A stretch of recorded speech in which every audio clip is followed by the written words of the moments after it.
शं वरुणः शन्नो भवत्वर्यमा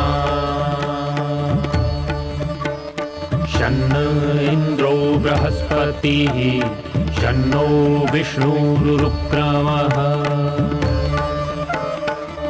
ॐ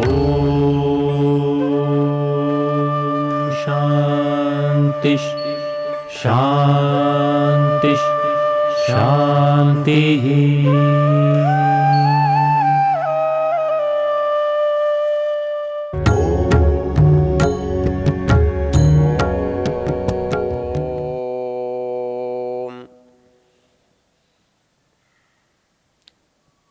हम यजुर्वेद के 32वें अध्याय के तीसरे मंत्र की चर्चा कर रहे हैं। इस अध्याय का ऋषि स्वयंभू है और इस अध्याय के प्रारंभिक मंत्रों का देवता परमात्मा है। जिन मंत्रों की हम चर्चा कर रहे हैं वो परमात्मा विषयक है। पिछले संदर्भों में एक बात हमने देखी, हम परमेश्वर को यदि प्रतिमा वाला देखना चाहते हैं, साकार देखना चाहते हैं, तो वो चेतन नहीं हो सकता, क्योंकि जो भी साकार है वो जड़ होगा। जो कुछ बाहर है वो जड़ है। जो कुछ इंद्रियों से जाना देखा जा सकता है वो सब जड़ है। तो जिन इंद्रियों से यदि आप किसी चीज़ को देखना चाहते हैं तो जो भी इंद्रियों से दिखाई देगा वो जड़ है। वो रूप, रस, गंध, स्पर्श, शब्द कुछ भी हो सकता है, वो भौतिक है। तो क्या परमेश्वर भौतिक है, जड़ है? नहीं है, ऐसा स्वीकार नहीं हो सकता। तो इसलिए परमेश्वर चेतन होने से साकार नहीं हो सकता। इस बात को एक और तरह से भी सोच सकते हैं। दुनिया में जितनी भी साकार वस्तुएं हैं जो आँखों से देखी जा सकती हैं, वो सारी की सारी वस्तुएं पहले से नहीं हैं। वो कभी न कभी संसार में बनाई गई है, नहीं थी और प्रस्तुत की गई है। जिनका पहले अस्तित्व नहीं था, बाद में वो अस्तित्व में आई है। तो बात क्या बनी कि जो भी साकार है वो किसी न किसी के द्वारा बनाया गया है। तो क्या परमेश्वर किसी के द्वारा बनाया गया है, ऐसा मान लें? यदि मान भी लें, इसमें एक समस्या आती है कि जो चीज़ बनती है और जो चीज़ बनाई जाती है, उनमें जो संबंध है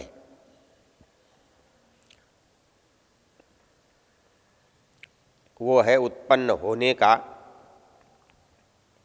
और उत्पन्न करने वाले का। एक वस्तु का उत्पादक है और वस्तु उत्पन्न होने वाली है। दूसरी भाषा में कहें, एक जनक है, एक जन्य है, उत्पन्न होने वाला है। जो उत्पन्न होने वाला है वो सदा ही छोटा होता है और उत्पन्न करने वाला बड़ा होता है। उत्पन्न करने वाले को पिता कहते हैं और उत्पन्न होने वाले को संतान। तो इसमें एक समस्या है। यदि परमेश्वर साकार है तो वो किसी न किसी के द्वारा उत्पन्न किया गया होगा, और जो उत्पन्न करने वाला होगा वो दो बातें होंगी। एक तो वो बड़ा होगा उत्पन्न करने वाला होने से, और वो उत्पन्न होने वाली वस्तु से पहले होगा। क्योंकि जो उत्पन्न कर रहा है वो पहले हुए बिना दूसरी वस्तु को उत्पन्न कैसे करेगा। तो यदि ईश्वर को हम एक क्षण के लिए साकार मान लें तो संसार के जितने भी साकार ईश्वर हैं, चाहे वो किसी भी रूप में है, उनके बारे में एक निश्चित बात कह सकते हैं कि ये सब बनाए गए हैं। इनका कोई न कोई बनाने वाला है। कोई सोने चांदी से बने हैं, कोई पत्थर से बने हैं, कोई मिट्टी से बने हैं, कोई घास फूस से बने हैं। तीसरी बात है वो बना है तो कालांतर में नष्ट भी अवश्य होगा, क्योंकि हर बनी हुई वस्तु नष्ट हो जाती है। जो भी इंद्रियों से देखी जा सकती है, जानी जा सकती है, वो सब जड़ है। इसके साथ एक और बड़ी महत्वपूर्ण चीज़ है। वो चीज़ है जो भी साकार है, जो भी बनाया गया है, जिसको किसी ने घड़ा है, पिघाल कर बनाया है, कैसे न कैसे उसको कला का रूप दिया है, आँखों से चित्र बनाया है, कैसे भी किया है, लेकिन वो बनाया गया है। और क्योंकि वो बनाया गया है तो उसके साथ एक और समस्या है, और वो समस्या ये है, जो चीज़ कितनी भी बड़ी क्यों न बनाई जाए वो सीमित होती है। सीमा मतलब उसका अंत, उसका अंतिम जो छोर है। अर्थात जो भी साकार होगा वो चाहे कितना भी बड़ा हो। इसलिए उस चक्कर में हम क्या करते हैं, भगवान को बड़ा बनाने के लिए मूर्ति बड़ी बना देते हैं।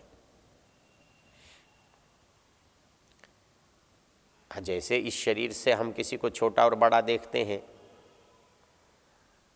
तो हमको ऐसा लगता है ये बच्चा छोटा था, जवान हो गया, बूढ़ा हो गया तो बड़ा होता चला गया।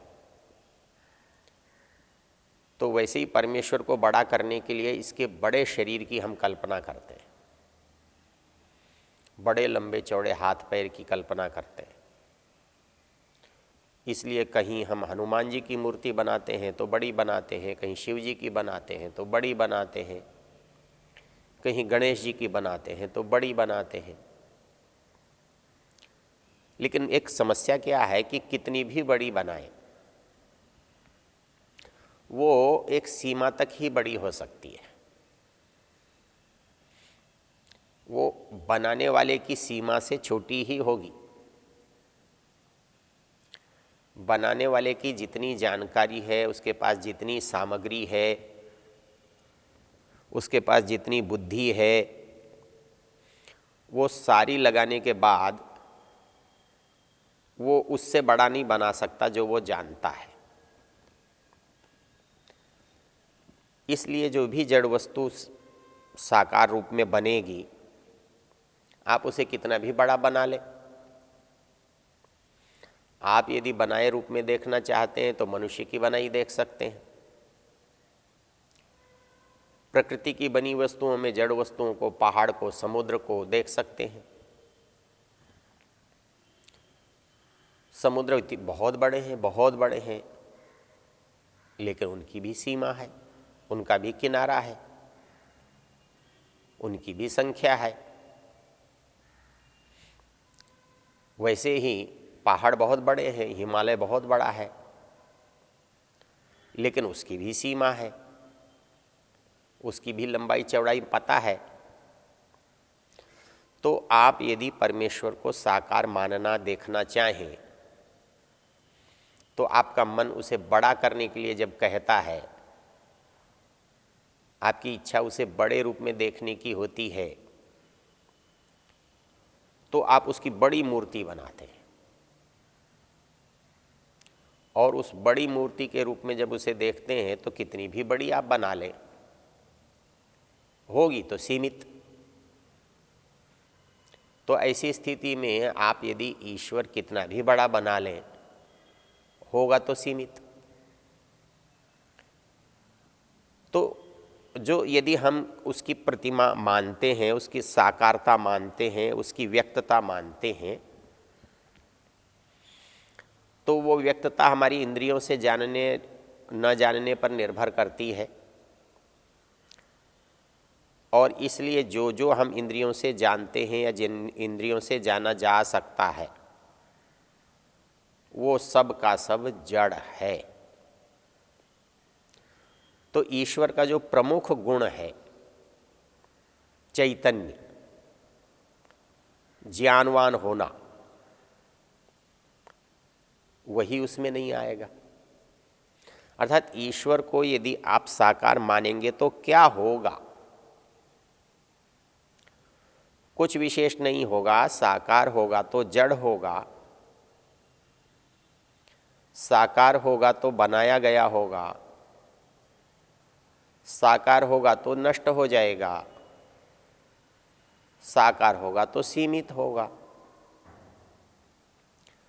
तो ऐसी स्थिति में परमेश्वर को यदि हम जड़ स्वीकार करें, प्रतिमा स्वीकार करें, तो वो चेतन गुणों से रहित होगा। इसमें एक विकल्प हो सकता है। जो चेतन दिख रहा है इसी को आप यदि ईश्वर मान लें तो क्या नुकसान है?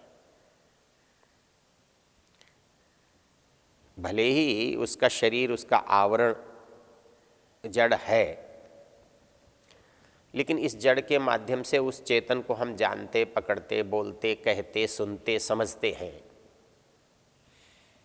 तो ऐसा उसमें, इसी में से किसी को मान लें। यहाँ पर एक और बाधा आती है, क्योंकि हम ईश्वर की कल्पना कैसी करते हैं? ये जो चेतन है वो एक नहीं है, अनेक है, और ईश्वर जो है एक है। हमको इसमें एक बात कभी कभी लगती है, लग सकती है। जैसे एक मनुष्य है, अकेला है, उसका सामर्थ्य, उसकी बुद्धि कम है। यदि उसके साथ 2 व्यक्ति हों, 3 व्यक्ति हों, तो उसका सामर्थ्य बढ़ेगा या घटेगा? तो स्वाभाविक रूप से हम जानते हैं कि उसका सामर्थ्य बढ़ेगा। एक व्यक्ति से 10 व्यक्ति का सामर्थ्य बड़ा होता है। एक व्यक्ति से 10 व्यक्तियों की बुद्धि अधिक होती है। एक व्यक्ति से 10 व्यक्तियों का जो क्षेत्र है वो बड़ा होता है। तो कभी कभी हमारे मन में एक बात आती है, तो ऐसा ही एक परमेश्वर मानने के स्थान पर यदि अनेक परमेश्वर मान लें तो परमेश्वर का सामर्थ्य बढ़ जाएगा, परमेश्वर की योग्यता बढ़ जाएगी। इसलिए हम क्या करते हैं, जब कभी हमें साकार परमेश्वर की इच्छा होती है, हम एक परमेश्वर से संतुष्ट नहीं होते। इसमें आप एक बात देखेंगे सदा, आप किसी भी मंदिर में जाएं, वहाँ प्रायः एक ही मूर्ति हो और दूसरी हो ही नहीं, ऐसा नहीं होता। एक के साथ कोई व्यक्ति दूसरी भी मूर्ति रख लेते हैं, तीसरा भक्त तीसरी रख लेता है, चौथा भक्त चौथी रख लेता है, और एक मंदिर में एक छोड़, दर्जन छोड़, सैकड़ों भी मूर्तियां हो सकती हैं। और उस दृष्टि से वो सारे के सारे भगवान भी हो जाते हैं। हमको लगता है कि इतने सब भगवान इकट्ठे होकर इनकी ताकत, इनकी क्षमता, इनकी योग्यता बढ़ जाएगी। ये सामान्य बुद्धि की बात है, क्योंकि हमारे पास जो है हम उसको जोड़ करके बड़ा बनाते हैं। लेकिन ईश्वर के साथ उल्टा हो रहा है। हम उसके पास जो है उसको घटा करके अनेक बना रहे हैं। हम जो अनेक से एक बना रहे हैं इसमें जुड़ रहा है, इसलिए हमें लगता है कि ये बात अधिक हो रहा है। अर्थात एक परमेश्वर से दो परमेश्वर उसी तरह ज़्यादा हैं जैसे एक आदमी से दो आदमी ज़्यादा हैं। ये बात मनुष्य के साथ तो घटती है। मनुष्य का सामर्थ्य, ज्ञान, स्थिति थोड़ी है। जीवात्मा एकदेशी है, जीवात्मा स्वल्प ज्ञान वाला है, जीवात्मा स्वल्प सामर्थ्य वाला है। इसलिए जब स्वल्प को आप मिलाओगे कई स्वल्पों के साथ तो वो बढ़ा हुआ होगा। तो हमें लगता है कि हमारी शक्ति, हमारा सामर्थ्य बढ़ रहा है। लेकिन आप जब एक ईश्वर के अनेक बनाओगे तो उल्टा होगा। जैसे इस सारे संसार का जो अकेला मालिक था, अकेला स्वामी है, यदि उसके कई स्वामी आप बना दोगे तो उसका सामर्थ्य घटेगा कि बढ़ेगा। एक पिता का एक ही बेटा है, पिता की सारी संपत्ति उसकी होती है, और एक पिता के 4 पुत्र हैं तो संपत्ति 4 भागों में बढ़ जाती है। तो वैसे ही जब आप एक ईश्वर के अनेक ईश्वर बनाएंगे तो ईश्वर का सामर्थ्य कम होगा, और जब अनेक ईश्वर से एक ईश्वर बनाने की बात करेंगे तो सामर्थ्य बढ़ता हुआ दिखने पर भी पूरा नहीं होगा। इसलिए परमेश्वर जहाँ साकार और जड़ नहीं हो सकता, वहाँ चेतन निराकार मनुष्य भी परमेश्वर का स्थान नहीं ले सकता।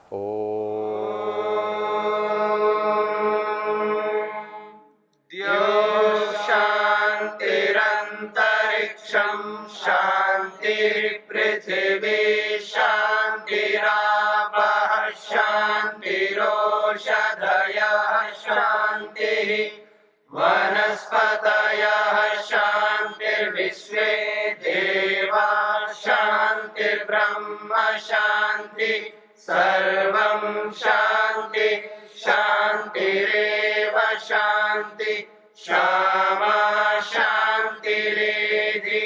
ॐ शान्तिः शान्तिः शान्तिः।